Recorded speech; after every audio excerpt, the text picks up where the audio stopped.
अभी तो प्यादा गिरा है, बादशाह का हटना बाकी है। इसकी मुझे खुशी है कि वो हट गए, लेकिन अंदर खाने से बहुत तरह की खबरें आ रही हैं। धर्मेंद्र प्रधान ने इस शर्त पर इस्तीफा दिया है कि उनको जल्दी ही उड़ीसा का मुख्यमंत्री बनाया जाए। तो जल्दी ही वो उड़ीसा के मुख्यमंत्री के रूप में शपथ लेंगे। इस्तीफा नहीं दे रहे थे, इस बार भी एकदम चिपके हुए थे फेविकोल से। उल्टे वो उन्हीं को, बच्चों को ही धर्मेंद्र प्रधान दहशतगर्द बता रहे थे, आतंकवादियों की बी टीम और क्या क्या बता रहे थे। चर्चाएं तो हो रही है कि इथेनॉल वाले की भी छुट्टी हो सकती है। अगला नंबर उन्हीं का है। अगला नंबर नितिन गडकरी का है। देखिए, उन्होंने भी बहुत लूट खसोट मचाई है। जब महाराष्ट्र में मंत्री थे तो गडकरी साहब को लोग गड़बड़ी साहब कहते थे। काफी भ्रष्ट एक उनकी छवि रही है। झुकती है दुनिया, झुकाने वाला चाहिए। छात्रों की एकता की जीत हो गई है। शिक्षा मंत्री धर्मेंद्र प्रधान अब इस्तीफा दे चुके हैं। हमारे साथ बातचीत करने के लिए पूर्व आईपीएस अमिताभ दास सर हैं। कितनी खुशी हो रही है सर मोदी प्रधान के इस्तीफे से? नहीं, खुशी तो हुई है, और ज्यादा खुशी होगी जिसे मोदी जी भी इस्तीफा दे देंगे, है ना। अभी तो प्यादा गिरा है ना, बादशाह का हटना बाकी है। देखिए, ये धर्मेंद्र प्रधान का इस्तीफा हो गया है। दर्शकों को मैं बता दूं, कॉकरोच जनता पार्टी ने आंदोलन समाप्त करने की भी घोषणा कर दी है। देखिए, कॉकरोच जनता पार्टी जो है वो 20 जून से ही जंतर मंतर पर मतलब अनिश्चितकालीन धरना प्रदर्शन कर रही थी, और एक ही मांग थी कि जो शिक्षा मंत्री हैं धर्मेंद्र प्रधान इस्तीफा दे दें। इसी मांग को लेकर 28 जून से सोनम वांगचुक ने भी भूख हड़ताल की। लगभग 26 दिनों तक वो भूख हड़ताल चली, और पूरे देश में यही मांग थी, क्योंकि एक बहुत ही नकारा शिक्षा मंत्री साबित हुए धर्मेंद्र प्रधान। 3 मई को जो नीट की परीक्षा हुई, पेपर लीक हो गया, फिर परीक्षा रद्द हुई, और लगभग 20 बच्चों ने उसके बाद आत्महत्या कर ली। इतनी हताशा हो गई बच्चों में। तो कायदे से तो इनको खुद इस्तीफा दे देना चाहिए था, नैतिक आधार पर, नैतिक जिम्मेदारी लेते हुए। लेकिन ये लोग भाजपाई हैं, शर्म निरपेक्ष लोग होते हैं, शर्म हया छोड़ के राजनीति करते हैं, तो इस्तीफा नहीं दे रहे थे।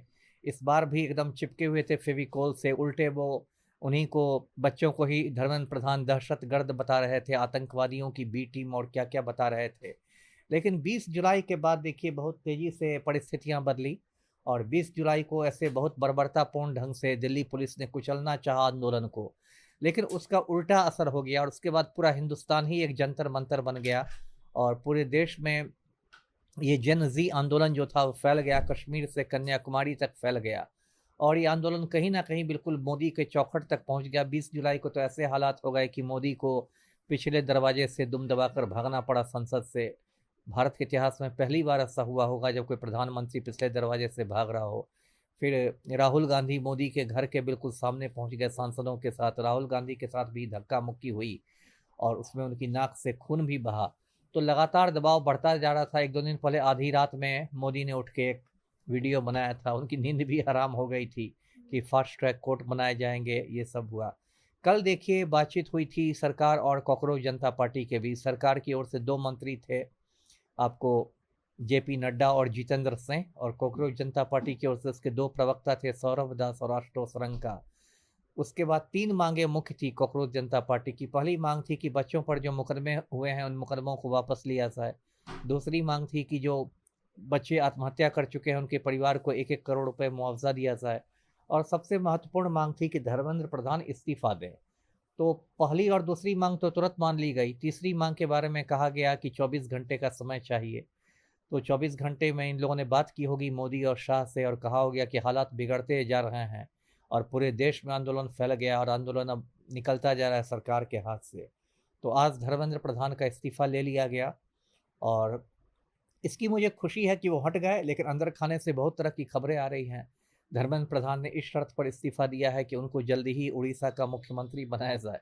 तो जल्दी ही वो उड़ीसा के मुख्यमंत्री के रूप में शपथ लेंगे, और फिर उसकी जगह कोई दूसरा शिक्षा मंत्री आएगा, वो भी कुछ बहुत बड़ी का उपलब्धि नहीं हासिल कर पाएगा। अब देखिए, ये आंदोलन इतना बड़ा हो गया था, या अभी भी है, कि मुझे लगता है कि मोदी के इस्तीफे के साथ ही इस आंदोलन को खत्म किया जाना चाहिए था। चर्चाएं तो हो रही है कि इथेनॉल वाले की भी छुट्टी हो सकती है। नि- अगला नंबर उन्हीं का है। अगला नंबर नितिन गडकरी का है। देखिए, उन्होंने भी बहुत लूट खसोट मचाई है, और नितिन गडकरी परिवहन मंत्री हैं, और उन्होंने E20 पॉलिसी लागू कर दी है कि पेट्रोल में 20% इथेनॉल मिलेगा, और उनके बेटे ही इथेनॉल की फैक्ट्री चलाते हैं। तो देश में हज़ारों गाड़ियां खराब करके नितिन गडकरी बैठे हुए। बहुत ही भ्रष्ट उनकी छवि रही है। जब महाराष्ट्र में मंत्री थे तो गडकरी साहब को लोग गड़बड़ी साहब कहते थे। काफ़ी भ्रष्ट एक उनकी छवि रही है।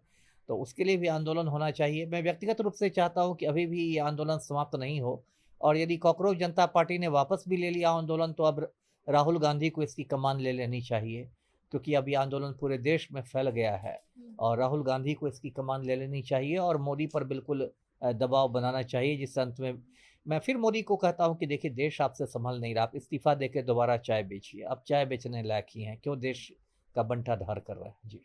वो युवाओं के लिए रील भी बना रहे हैं अब मोदी जी। सही बात है। अब देखिए, रील से क्या होगा, इस बार तो उनको उनको औकात पता चल गई कि कितने ज़्यादा वो अलोकप्रिय हो चुके हैं। अब उनकी बातों पे इन युवाओं को कितना बदनाम करने की भी कोशिश की गई कि विदेशी फंडिंग है, ये है, वो है, लेकिन युवा एकदम डटे रहे।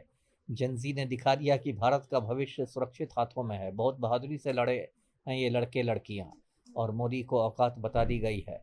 मोदी ने पुलिस का भी दुरुपयोग किया, जो कहते हैं जब जब मोदी डरता है पुलिस को आगे करता है, लेकिन उससे भी कुछ नहीं हुआ।